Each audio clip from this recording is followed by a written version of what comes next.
Welcome to the Good News Ride Home for Friday, July 31st, 2020, Harry Potter's 40th birthday. Yup, the boy wizard is officially over the hill. Anyways, I'm Jackson Bird, and today, a medieval potion that apparently still works as an antibiotic. How children's nonsensical emoji use affects their language development, how dogs may be using the Earth's magnetic field to navigate, and the mysterious origins of everyone's favorite song, Who Let the Dogs Out? Here are some of the cool things from the news today. Would you use a 1,000-year-old potion as an antibiotic? It sounds like something from a Goop column, but it's actually being tested by scientists. Bald's Eye Salve, a combination of garlic, onion, wine, and bovine bile, yum, has been shown by researchers at the University of Warwick to be effective against multiple strains of bacteria, according to a new paper in Scientific Reports. Quoting Gizmodo, the new paper, led by Freya Harrison from the School of Life Sciences at the University of Warwick, highlights an underappreciated way of sourcing antibacterial compounds. Many previously effective antibiotic drugs no longer work, as germs are evolving new defenses against them, so it's important to develop alternative strategies. Medieval texts, while a seemingly weird source for medical information, could help in this regard. Plants have been used as medicines against infection for millennia, and we've only scratched the surface in understanding their true potential, said Cassandra Quave, an ethnobotanist at Emory University who wasn't involved in the new research. This study is exciting because it demonstrates how mixtures of specific plant ingredients, such as those found in Bald's Eye Salve, can sometimes work better than individual components in fighting infection. End quote.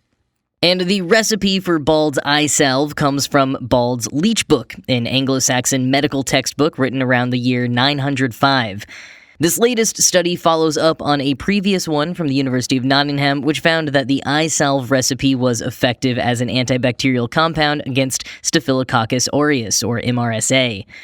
Quoting again, for the new study, Harrison and her co-authors recreated the brew, testing it against 5 bacterial strains, including planktonic bacteria and biofilms, the latter being a complex bacterial colony often equipped with antibacterial resistant attributes. Specifically, Bald's Eye Salve was applied to soft tissue models of infection, including infections of Acinetobacter baumannii, often found in war wounds, Strenotophomonas multiphilia, commonly linked to lung infections, Staphylococcus aureus, often linked to surgical infections, and Staphylococcus epidermis, associated with infections like tonsillitis, scarlet fever, cellulitis, and rheumatic fever. These bacteria are also found in diabetic foot ulcers, and all have shown varying degrees of resistance to standard antibiotics. Tests of Bald's Eye Salve demonstrated promising antibacterial activity against these bacteria, whether in planktonic or biofilm form, according to the paper. The medieval mixture wasn't harmful to human cells or to mice, which is good news, as it suggests the compound could be reconstituted as an effective treatment for infections. End quote. Now, why it works is still a bit of a mystery. The one thing that researchers are positive of is that it requires the correct combination of all of the ingredients to be effective, not merely one of them individually. And this isn't exactly the first discovery or study of its kind. Last year, Professor Cassandra Quave, quoted earlier in the segment, co-authored a study on medicinal plants that were used during the Civil War, according to a Confederate field guide. These topical remedies, derived from white oak, tulip poplar, and devil's walking stick, were found to have antiseptic properties. Quave noted that, as weird and hokey as it may sound, looking to the past could be the key to figuring out some of our more challenging roadblocks in our present and future. Quote, as we look toward a future where many of our current antibiotics may no longer work with the efficacy to which we have become accustomed, I think it's important to have alternative strategies in development to fill that gap. The significance of the study is that it offers another proof of concept case that some of our solutions for the post-antibiotic era may be found in the medical transitions of the pre-antibiotic era. End quote. All of that said, please don't go out there and use medieval or even 19th century texts in place of a real modern doctor or pharmacist. These findings could be valuable as one element of future solutions, but don't go trying them on your own just because some guy on a podcast talked about it.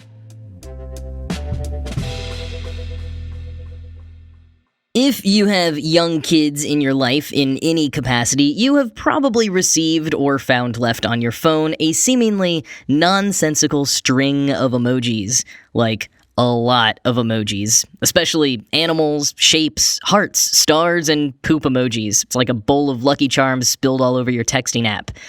Now, while there are many people out there ready to bemoan emojis as a sure sign of the decline of civilization, and those who at least think that all this screen time can't be healthy for small children and emojis could be detrimental to their language development, Wired's resident linguist Gretchen McCullough has determined that young children's particular type of emoji usage might actually be helping them learn language. She's been doing some informal studies by having people send in the strings of emojis that their kids typed along with their child's age, and has been studying the results. McCullough says, quote, "When kids use emoji, it may seem random, a bunch of silly pictures on a screen. But kids start out learning spoken and signed languages in a similar way, by babbling nonsense syllables, which teaches them the rhythm of conversation and trains them to make fine articulatory movements. The silly strings of emoji that kids send could serve a similar purpose. By exposing kids to the rhythm of electronic conversations, emoji may be a useful precursor to reading, a way of acclimating kids to the digital reality of using symbols to communicate with people they care about." End quote. She found that ages 3 to 5 seems to be the peak time for sending emojis, and that the older they are, the more they may have thematic preferences, like one 5-year-old with a clear penchant for any animals that pinch. It's also clear that children use emojis differently than adults, which sounds pretty obvious on its own, but is kind of interesting when you break it down. Quote, "Overall, the most popular emoji are the face, hand, and heart emoji. While the kids use faces and hearts, hand shapes like thumbs up and prayer hands are not at all common for the younger set. Conversely, the kids use object emoji like food and animals far more than adults or teens do." End quote. And perhaps obviously, the kids don't use facial expression emojis that offer hints of irony, and their sequenced emojis are much longer without any types of rules that adults may adhere to. Around ages 6 or 7, most kids, as they learn to read, begin aging out of the random string of endless emojis, and fully shake it off when they start texting in full sentences. Which McCullough points out is a good sign for anyone concerned that emojis are rotting the brains of children and making them incapable of proper grammar. More interestingly, however, she posits that this emoji behavior, when it's actually sent as a text message on someone's phone and elicits a response, might be more useful to language and social development than merely relying on the traditional language learning tools like picture books and alphabet toys. Studies have shown that children learn languages better when they have someone to interact with and don't just passively watch or hear a lesson. When kids text strings of emojis, the adult recipient often responds, sometimes in emojis or in written words, which are read to the child by the person whose phone they sent it on. And this makes it an interactive, customized experience. Quoting again, "Sending long strings of emoji could be like digital babbling, the nonsense strings that get us used to how our bodies work and how to take turns in a conversation. Think what this is teaching kids about reading and writing. When I was a kid, the written word was a thing of picture books and stop signs and cereal boxes and ABC fridge magnets. Writing often came with colorful, child-friendly illustrations, but it wasn't often created specifically for me. Writing was created by professionals or incorporated into a literacy lesson. Here's a story about talking animals. Here's how you write your name. Writing wasn't used to communicate with me. After all, why would my parents leave me a note before I could read it? Kids still get picture books read to them, but now we all communicate in writing so much more often. Kids also are read text messages. For a kid to get a text message written directly for them and read directly to them, which they can reply to in some fashion, it teaches them something powerful about the written word, that it can be used to connect with the people you care about." End quote. I remember as a kid that I used to write stories on the family's typewriter before I could actually read or write. And it was just me typing nonsense, but it meant something to me. I was imitating what the grown-ups do and practicing it in some small way. And that's what kids are doing with emojis, but even deeper, both because of that call and response, but also because the little images have more meaning to them than letters they can't recognize yet. They don't have to be able to read to recognize what a heart means. It's almost like baby sign language, a way for children to communicate before they're physically capable of speaking. Now they can text before they're able to read. Or maybe there really is a secret baby language, like in that Baby Geniuses movie, and they're all trying to warn us about some impending heart and digestive disease caused by unicorns coming out of the sky. Either way, I think we should listen to them.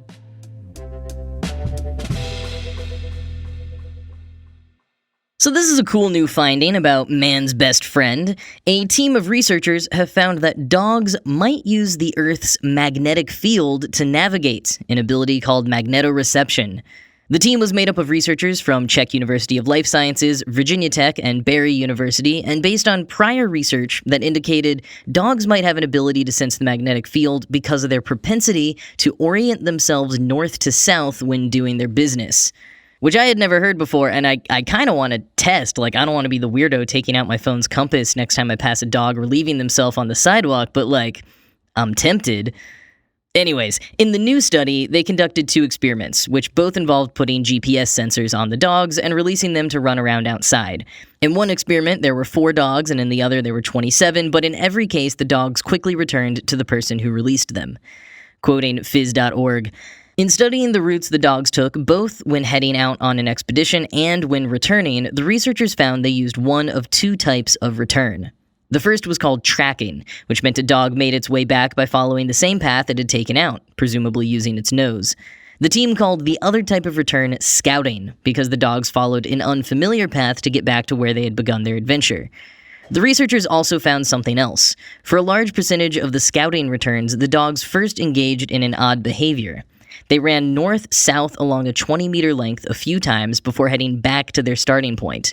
Doing so appeared to help the dogs get their bearings, as those that did it were more efficient in their return. The researchers suggest the north-south running is evidence of the dogs using the magnetic field to orient themselves in unfamiliar surroundings, which in turn helps them find their way home. Further testing involved the owner hiding as the dog made its trek, testing wind direction and speed, and noting the gender of the dog. No other factors made a difference in improving navigational efficiency, further supporting the idea that the dogs were able to use the Earth's magnetic field to navigate." End quote. A lot of different species have this magnetoreception ability, including mole rats, homing pigeons, cave salamanders, mollusks, and even domestic hens. But dogs are not currently part of the confirmed list, and scientists say there are probably a lot more species out there with this ability than we actually think.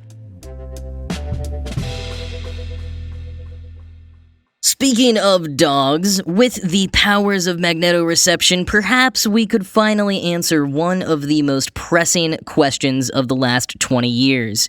Who let the dogs out?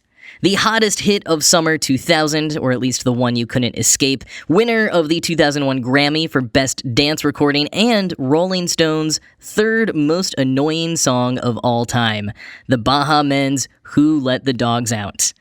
It's an earworm so simple that I was surprised to find out its origin story is a deep, complex web of mystery. For starters, it's basically a cover, and the Baha Men never claimed to have written it. In fact, they were originally hesitant to record it for that reason, and perhaps being doubtful how they could put their own spin on the track that they were covering. That track was 1998's soca-infused Doggy by Trinidadian artist Anselm Douglas. But that version had been covered by Jonathan King's band Fat Jack and His Pack of Pets. He turned it into a Euro techno track and added his own awful and appropriative Caribbean accent. Steve Greenberg, the Baha Men's manager, heard King's techno version and flat out told him it was the worst thing that he had ever heard. But Greenberg, who had recently been responsible for propelling Hanson to worldwide fame, knew the markings of a hit when he heard it, even if it was terrible. But how did King, the Fat Jack and His Pack of Pets guy who did the techno cover, even find out about the original Anselm Douglas version? That is thanks to his punk hairdresser Keith Wainwright, who put the track on a mixtape he made upon returning from one of his regular visits to Trinidad and Tobago. And even if King has tried to take credit for the song eventually becoming a global hit thanks to the Baha Men version, Anselm Douglas can safely guard his ownership over the bulk of the song and its verses, which he claims are a staunchly feminist anthem. But the chorus, the barking repetitions of who, has even murkier origins. Quoting Mental Floss, Douglas admits that he originally heard the song's famous refrain from his brother-in-law, who once worked for a Canadian radio show. It just happened to be a jingle created by Patrick Stevenson and Leroy Williams, two producers who worked for that very station. As a result, Douglas was forced to acknowledge their input in an out-of-court settlement. Yet the year before that contested jingle, 20 Fingers, a tongue-in-cheek production team famed for their top 20 hit Short Dick Man, released You're a Dog, a handbag house anthem that utilized almost the exact same phrase. In 1992, teenagers Brett Hammock and Joe Gonzalez, aka Miami Boom Productions, penned a similar hook on the back of a Little Caesars bread bag.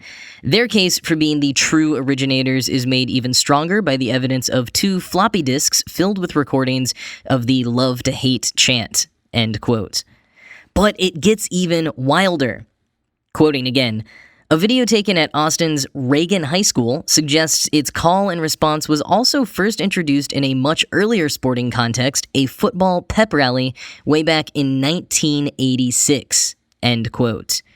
Now, if you were curious to unravel these origins even more, there is an entire feature-length documentary on this topic called, of course, Who Let the Dogs Out, which came out last year and, great news, is streaming on Hulu.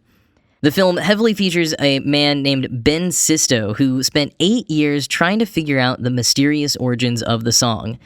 What makes this song so alluring? Why did it take off so incredibly despite how undeniably annoying it is? Sisto offers this analysis, quote, Baha Men's version opens a cappella. The vocals have a gravity that stops everything else in the room. Before having time to consider what Who Let the Dogs Out even means, the listener is transported to a world of pop, junkanoo, and barking that's both catching and annoying, head-bobbing, and soul-screaming. It also seems people can't decide on exactly what the non-question means. What does it want from us? It's as if the uncertainty principle itself was a pop song. In a way, I think it's that confusion that hooks people. It sounds like Doritos' taste. Unnatural, but undeniable. End quote.